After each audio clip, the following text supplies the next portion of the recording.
As far as getting better, like I said, competition has nothing to do with it. The reason a lot of people don't get better is they don't train properly. Two things that I would say: don't be afraid to cross-train. Learn other dances, because you can borrow things, and a lot of dance you'll even find technique is technique, balance is balance, connection is connection. And you'll even hear sometimes in other dances people saying the same thing. A lot of times when I coach couples or dance or individuals, I'll find out what their background is and relate to it. Oh, I've done some ballroom before. Okay, perfect. I can talk about how you push off settling, where you're balanced, things like that, and I can relate it to things you've already learned. You just never knew how to bring them to West Coast Swing. So that's the first thing. The second thing is people train incorrectly. If you ever played sports, okay, you know, let's take high school football. You would practice a lot of times twice a day, mornings, afternoons, okay? You might do 2 hours in the morning, 2 hours in the afternoon. So let's take that times 5. That's 4 hours times 5, that's 20 hours. To play a game on Saturday, that the whole game might last 2 hours, but if you played either defense, special teams, or offense, you only did a little bit. So you might get a total of maybe 30 minutes of actually playing the game, but you practice 20 hours. So by that, I mean, people think that when they go social dancing, they're learning, they're practicing. No, you are not. You're learning what we call sink or swim. I throw you in the pool, you don't know how to swim, you're gonna splash around to try to stay afloat. I hold you by your stomach and I teach you how to do hand over hand, kick your feet, you learn how to swim properly. You save yourself. So every single practice in any sport has always been about what? Repetition. If you played baseball and you were an infielder, how many grounder after grounder after grounder after grounder did you do?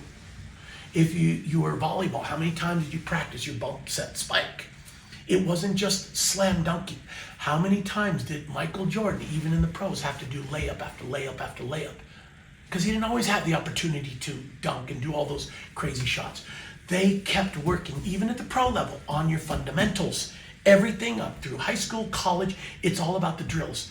When you practice returns in tennis, you do the same thing from a machine that's hitting you 100 balls. And you're not going all over. You're trying to hit it at an exact spot, everything, just like a golfer. You're trying to place it and get that consistency. So when a tennis ball's coming at you at 100 miles an hour, you don't have time to think. You react off of pure muscle memory.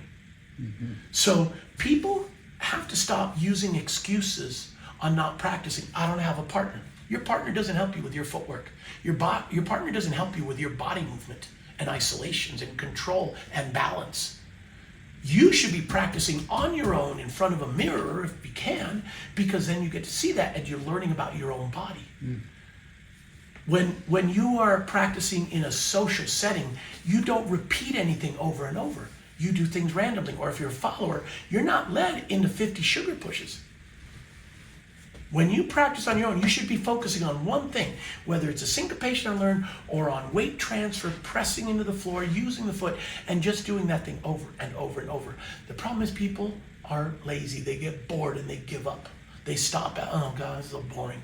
Well, then that's why you're not progressing. Because two things that I always remember with most of the champions, they were always cross-trained. They had other forms of dance that they'd learned from that helped them in.